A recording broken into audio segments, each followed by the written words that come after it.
Hello, hope you're doing well, and Victor here with VC Football as always. We have a very special match that we are going to preview between the two biggest clubs in Spain, Barcelona hosting their fierce rivals, Real Madrid. This match is so special to the world that it is even formally known by a nickname, El Clasico. I want to preview this exciting and all-important match by discussing what kind of form both teams have going into the match. And for the video, I will also discuss what we can expect from both teams, including potential lineups, key players, and stick around until the end of the video for my prediction as to who will come out on top. Not gonna waste any more time, and let's get right into it.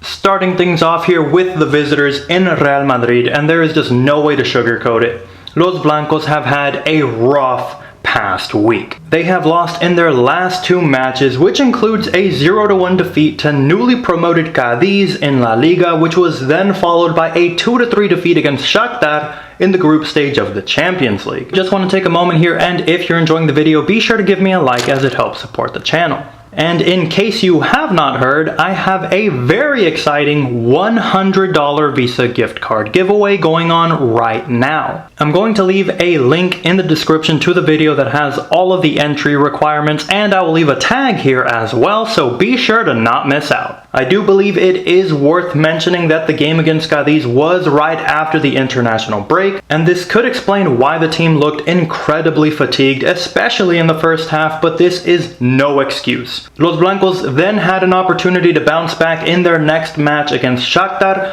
who, might I add, had 10 of their first team players out due to a combination of the Rona and injury. I understand, given the circumstances and with one eye on the Clasico, why Zidane would put out the team he did, but wow, was that one of the worst first halves I have seen from Real Madrid in recent memory. But in truth, once you see the starting 11 chosen for the match, you'll see that Zidane opted to make 7 changes to the team who faced off against Cadiz. This included a complete shakeup of the entire front three, and perhaps most notably, no Sergio Ramos as he received an injury in the previous match against Cadiz. And if there is one thing that is guaranteed, is that Real Madrid struggles without their captain. In fact, Madrid have lost 7 out of their last 8 Champions League matches without him. And although it might just be a minor knock, if Ramos is not 100% by the time El Clasico rolls around, I see Madrid having a terrible time too. Moving on now to the host Barcelona, who oddly enough also received their first loss of the season with the exact same score, 1-0 in La Liga against Getafe. Barcelona did not look fatigued in their match the way Madrid did though. But wow, did they look lost out there.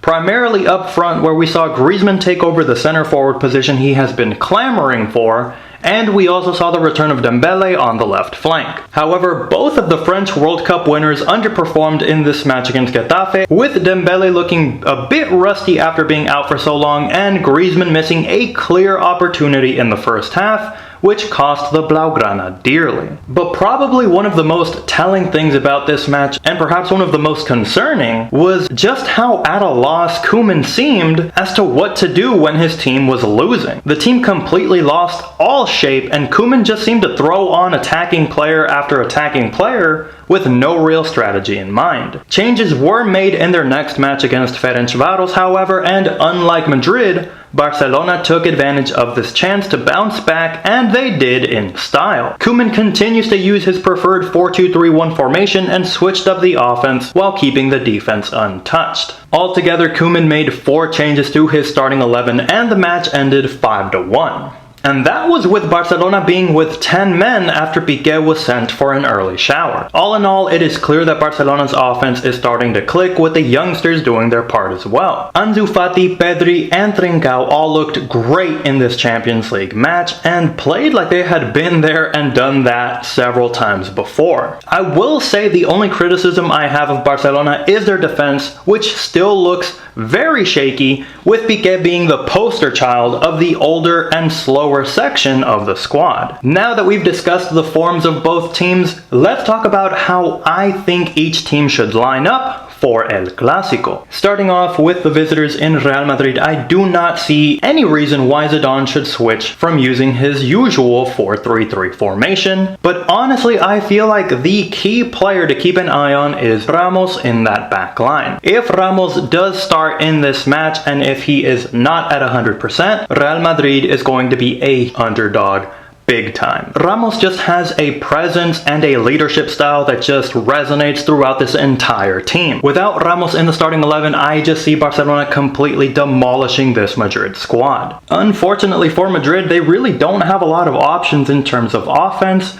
Vinicius Jr. has been playing well, and he did incredibly well scoring a goal with his first touch in the match against Shakhtar. So he is definitely going to be on that left wing. Benzema all day, every day. Jovic should not be anywhere near the starting 11. I feel so bad for Jovic, but he is lacking confidence and he just cannot find his way towards a goal. As for the host in Barcelona, I see Koeman continuing to use his preferred 4-2-3-1 formation, and I don't see any changes being made to the back line because he has kept the exact same 4 players in the previous 2 matches. And I know somebody's already typing in the comments, where is Griezmann?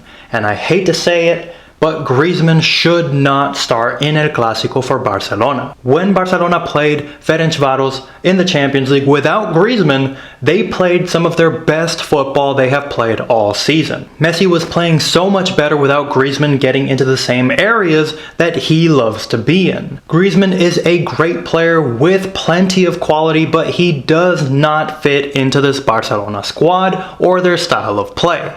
I hate to say it, but I'm going to have to lean with Fati on the left wing. He has been incredible despite his age. He has that goal scoring ability that Barcelona so desperately need now that Messi is into his older age. I have Coutinho directly behind Messi, as always being the playmaker. He is the one who is going to be pulling the strings in that midfield. And I had a tough time deciding between Dembele or Trincao because he played really well in that match in the Champions League as well. But I feel like Dembele was absolutely crucial to Barcelona getting that win in the Champions League when they went down to 10 men. He kept calm, kept his composure, all around a great game from Dembele, and for that reason I feel like he deserves a start in this Clasico. As for my prediction for the match, I'm sure you can already tell, but I am strongly leaning towards Barcelona getting a win here. Barcelona did lose in La Liga against Getafe, but they were able to bounce back, unlike Madrid in their match against Ferencváros. Not to mention that they were able to win so easily, even though they were playing with 1 person less. Barcelona's offense is starting to click, whereas Real Madrid's offense seems to be lacking options and ideas. Maybe if Hazard was fit and healthy, it would be another story, but as it stands,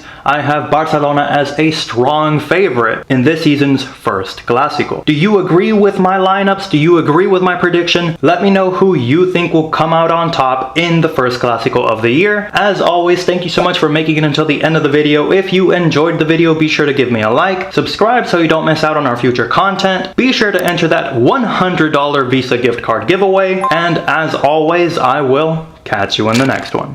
Peace.